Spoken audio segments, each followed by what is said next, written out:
Yes, the Scorpion is back on the channel. Hello one and all, welcome to Seen Through Glass. Welcome to my new Abarth 595 Competizione. Well, it's not new actually, it's from 2016 and it legitimately has had one careful lady owner who put just 12,000 miles on this car in the last 3.5 years. But it's new to me because I literally just bought it. I mean, I picked it up from the dealership 3 hours ago. This is now mine.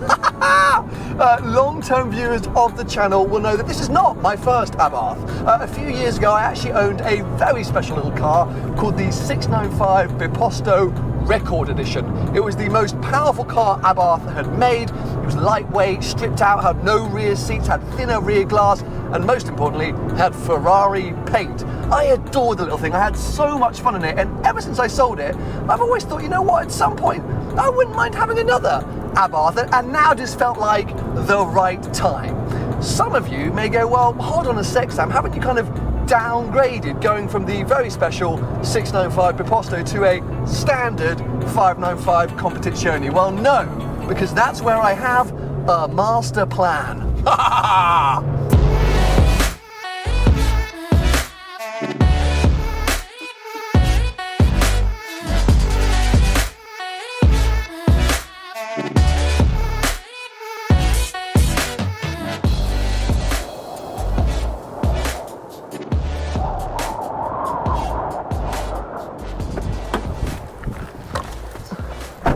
It's so windy out there, I'm genuinely concerned this thing might get blown over, which I feel is a very real-life concern for most Fiat or Abarth 500 owners. These cars just always look like they're about to roll over, don't they? Anyway, allow me to be a little bit geeky, a little bit nerdy for 2 seconds, because the 695 Biposto that I used to own was a Series 3 generation of the Fiat/Abarth 500. This car is a Series 4 generation, so the later, most is it the most up to date? I think there's a new electric Fiat 500.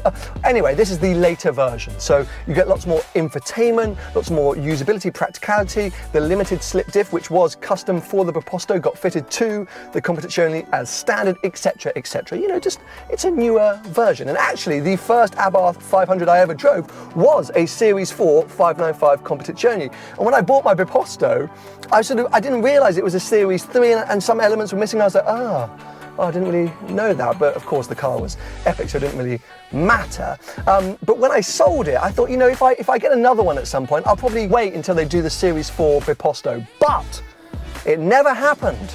Abarth, to this day, haven't made a sort of hardcore track-focused iteration of this Series 4 500. The sort of top spec you can get is this, the 595 Competizione, which puts out 180 horsepower from the little 1.4 litre turbocharged engine. Now, they have done a few 695 iterations. There was the 70th Anniversario and the Riviera, but they all have the same power, and some of them are actually even heavier. The Riviera, I think, is all about going down to your yacht. It's got these big plush leather seats, and it's not about going on track at all. So, yeah, I've been sitting around going, oh, well, that's a shame. When I suddenly thought, well, why don't I just build my own Biposto? And yeah, so that's it. Welcome to Project Biposto, where I will be transforming this Series 4 595 Competizione into a Series 4 695 Biposto. Now, as ever with me, this is not going to be some insane 300 horsepower, supercharged, triple turbo, wide body creation. I want this to look and feel like it has rolled off the factory line. And knowing my luck, in 2 weeks, Abarth will actually reveal their own Series 4 Biposto, and I'll go, oh, well, damn it. But I don't think they will. I've spoken to a lot of people in Italy and in the UK, and everyone keeps telling me there are no plans for a Biposto version of the Series 4. So yes, I think I've got a good shot here at basically showing Abarth what they should make or should have made. So what am I going to be doing? Well, I want to take a lot of the actual components and elements from the Biposto, but then also take some inspiration from the various 595 and 695 iterations of this Series 4 car. So inside, I'm going to be getting rid of the back seats, trying to reduce weight where possible. I don't want to be too extreme inside, because I actually like a lot of the sort of livability factors that you got with the Series 4. For example, the infotainment system. This is the upgraded 7-inch screen, an optional extra, and I don't really want to get rid of that. I know it adds a lot of weight, but I like it. I really like this carbon fiber steering wheel as well. If I start messing around with door cards, I lose the speakers, and some of you may remember I actually put an aftermarket sound system in my Biposto because I like to listen to music even when I'm on track. So I'll look to try and reduce weight in here as much as possible, but the main area of focus is on the performance. Now, the Biposto only got a small tune over the actual standard Competizione of the time, so we're not looking for major horsepower, but a little bit of work maybe to the turbo and to the ECU. Suspension, a lot of work to be done on the suspension. I'm hoping to get the exact same adjustable dampers that were on the Series 3 Biposto. Maybe some stiffer springs, hopefully some more lightweight wheels. I have got the sportier, lighter wheels on this car, but I want to take it to another level. Akrapovic exhaust, or maybe even another exhaust, I don't know. This has got the optional Record Monza exhaust, which sounds nice, but I know I can go beefier. So all of these elements which will hopefully come together to improve the track and road performance, and then styling wise, as I say, maybe take some inspiration from some more recent 595s or 695s. If the build process takes around 4 to 5 months, essentially by spring next year, as long as I'm allowed to do so, I want to take this thing on like a track tour through Europe, maybe even worldwide, go and visit places like Imola and Portimao and Mugello and Laguna Seca, tight and twisty tracks, because this isn't about high speed, this car, it's about corners. And well, actually, speaking of that, enough sitting around and talking to you from the passenger seat. Let's get back behind the steering wheel, because I've missed these things and I've just bought this and I can drive it because it's mine.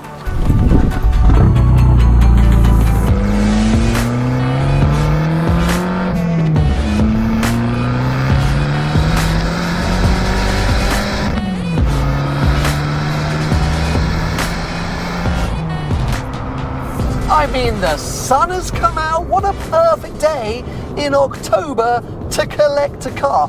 Can you tell I'm a bit overexcited today? I feel like my voice has been getting higher and higher throughout the video. One thing I will say though is I have forgotten sort of how strange the driving position is in these cars. You sit up so high with this massive steering wheel kind of tilting away from you.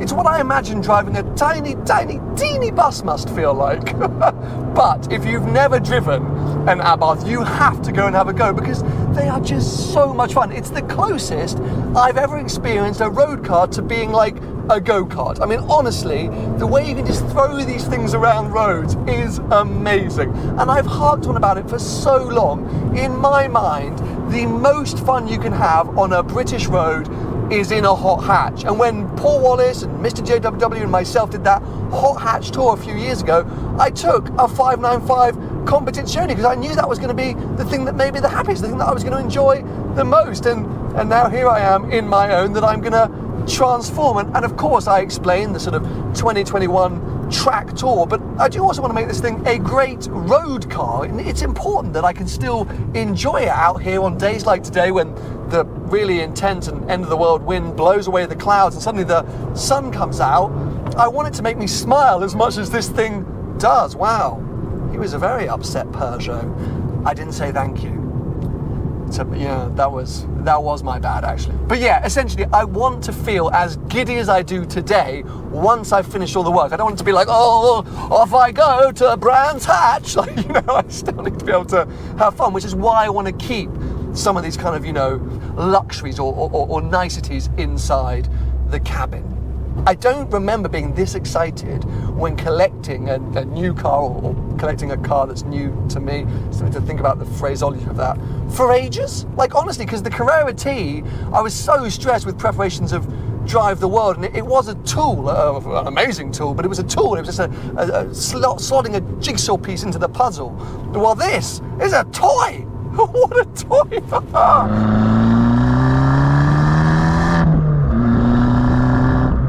Obviously in sport mode, and it's quite hard to see actually with all these things, but who cares? Whoa, we got air! We got air!